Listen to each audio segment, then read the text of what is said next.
3 years ago, and then you run into them and you're like, man, what was I thinking, dating her or dating him? But the thing is that information, ideas, do not help transform a person. Because if it did, we would all be jacked, right? I mean, You've decided to drag these random people into the new season of your life. You have a boat. A gift of giving, a gift of receiving, and rather if it's good or bad.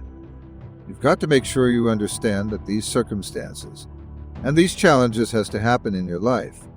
You will come to a point that you may feel that you are in a hopeless situation. You may cut to a point in your life where you are at the end of a rope and the only thing left to do is to climb up because you only can do so much for so long. But make sure you're doing much more instead of doing less. Stop stressing about the things that you cannot control and stop focusing on the things that you have control of. Take control of your life, take control of the opportunities. Believe in yourself and know that it is not over for you. And you almost want to beat yourself up for even the fact that you were in love or had all of these ridiculous feelings for this person. That shows you right there that loyalty has an expiration date. You could never see yourself not being with that person. But at a certain point, all of the signs and wonders revealed itself that relationship is over. So if you had drugged that person, those people, those friends, into the new season of your life wouldn't be going as well as it's going right now. I can't tell you, if you don't get anything else, you have to look at your relationships and you've got to ask yourself the question, what is this relationship doing to me? And I mean in every area of your life. When the doctor looked at me and said, you have cancer, cancer is the most feared word in 7 different languages. One of the first things I had to do, I found out who had cancer at some point in time. How many bodybuilding channels do you watch? How many books have you read? How many magazines have you read? How many TV shows? How many seminars? How much have you bombarded your mind with ideas about strength and fitness? And you know what? It doesn't mean that you actually got it, right? Because ideas don't help people. What helps people, and this is why I talk the way I do, is showing them a way that perhaps they could transform their character. Who they are is more important than what they know and what they do. The way they see themselves, their character. It literally requires a brainwashing of yourself to see yourself in a different light. Affirmations, visualization, meditation, these are all forms of mental transformation. Or was living with cancer and conquered it. I surrounded myself with people who had done what I wanted to do, who were winning at the game.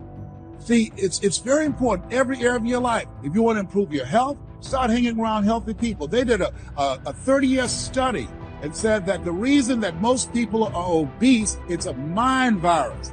Listen to what they said. A mind virus is communicated mind to mind. That if you have a friend that's fat or you marry somebody that's obese, you have a 41% to up to 161% of becoming obese yourself. Even if they live in another state. Whoa, why? Because birds of a feather flock together. Never forget, high school teacher Mr. Leroy Washington said, Mr. Brown, if you run around with 9 broke people, I guarantee you'll become number 10. See, we have these experiences in our life that are not fun, that are difficult. You know, you lose a loved one, you lose a limb, you get really sick. See, these are easy ones, but you're gonna experience it in life. You're gonna experience some tough. I mean, you can lose your parents, you can lose your children. Like I said, you can lose your limbs, you could be flat broke and hungry. There are so many different experiences that you're probably going to experience in life. You know, getting in an accident, there's so much. And each one of those aren't arbitrary. Think about how bad it could possibly become. That is not arbitrary. It is purposeful.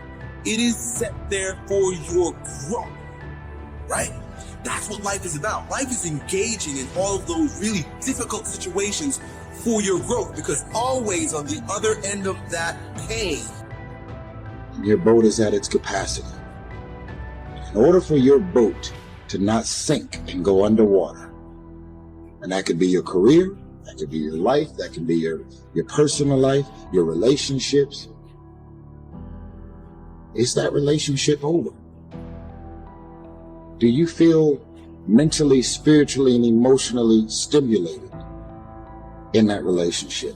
Are you just holding on to it because you got this concept of loyalty that you have overused and overabused? Well, I've learned that loyalty has an expiration date. Loyalty isn't some open-ended thing that just goes on forever. Here's what I want you to repeat after me, please, with power and conviction. Say, it's possible. That's all I want you to do when you look at your dream. Just say to yourself every day, it's possible. See, here's what I'm looking at. What are the uses for your life right now that you haven't even reached for yet? See, I believe that when you don't have enough encouragement to act on your dreams or ideas, or you're not enlightened enough, then life will act on you. You've got to continue to work on yourself personally, to work on yourself professionally, to continue to achieve technical mastery of the information that's out here.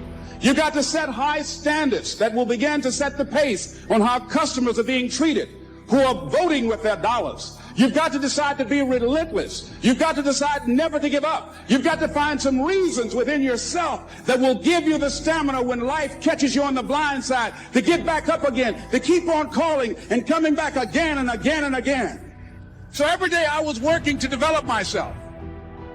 So many people out there in this world right now will try to tell you not to be something that you feel in your heart that you want to be. So many people out there right now are miserable, and they'll try their best to take you. With them, do not let misery control the life that you have. Do not let anyone tell you how to live it. Do not let anyone validate your purpose. Do not let anyone validate your destiny. Someone told you a long time ago that you wasn't worthy. Someone looked you in the eye and said you wasn't going to make it. I say to you right now that you will make it. I say to you right now that you must make it. I say to you right now that you must tell excuses, fear, and doubt that it has no place in your place of business, for this is your life that you are fighting for. Because technically, some people just don't really make sense for your life and the new season, the mind and the space that you're in. Think about this. This is a reminder that loyalty has an expiration date. You ever been in a relationship with some folks 3 years ago, and then you run into them and then you like, man, what was I thinking dating her or dating him? And you almost want to beat yourself up for even the fact that you were in love or had all of these ridiculous feelings for this person. That shows you right there that loyalty has an expiration date. You could never see yourself not being with that person. But at a certain point, all of the signs and wonders revealed itself that relationship is over. So if you had drugged that person, those people, those friends, into the new season of your life wouldn't be going as well as it's going right now. This is your life that you are living for. And make no mistake, no one is going to do you better than you. Don't wait for something to happen. You make it happen. You make it happen for a reason, and take full responsibility and control of this thing we call life. The time has come, the moment of truth here. The question is, are you ready? Are you prepared? You're the strength everybody wants to win, but they don't understand what it means to sacrifice to win it all. Everybody wants to be a champion, but are you prepared to work hard enough to become the champion that you believe you can be due? And that's what you must do. And as I was working to develop myself, I applied for a job as a disc jockey, WMB on Miami Beach. I went to a guy named Milton Butterball. And I said, how you doing, Mr. Butterball? I'd like to get a job as a disc jockey. He looked at me, he said, do you have any broadcast background? I said, no, sir, I don't. Do you have any journalism background? I said, no, sir, I don't. He said, we don't have any jobs available. I said, yes, sir. I went back to Mr. Washington and I told him. He said, don't take it personally. He said, most people are so negative, they will have to say no 7 times before they say yes. He said, go back again. So I went back again. I said, I'd like to know whether or not you have any jobs as a disc jockey, sir. He said, didn't I just tell you yesterday we didn't have any jobs? I said, yes, sir, but I know whether or not somebody got laid off or somebody was fired, sir. He said, no one was laid off or fired. Now get on out of here. I came back the next day. Hello, Mr. Butterball, how are you? He said, fine, what do you want now? I said, I'd like to know whether or not you got any jobs, sir. Didn't I tell you the last 2 days we didn't have any jobs? I said, yes, sir, but I don't know whether or not somebody got sick or somebody died, sir. I'm going to shout it out. I'm not going to let things hold me down. I'm not. Gonna let people tell me I don't count, I'm not gonna let this place of business tell me I have no business to ask the voice, the power, the passion, the love. Everything that I have inside, I give it to you, I give it to the listener, I give it to the weightlifter, I give it to the marathon runner, I give it to the swimmer. I give it to the Zumba dancer. It doesn't matter who you are, where you come from. When the time comes, you must recognize that you've got to be better, you got to be tougher, you got to be stronger.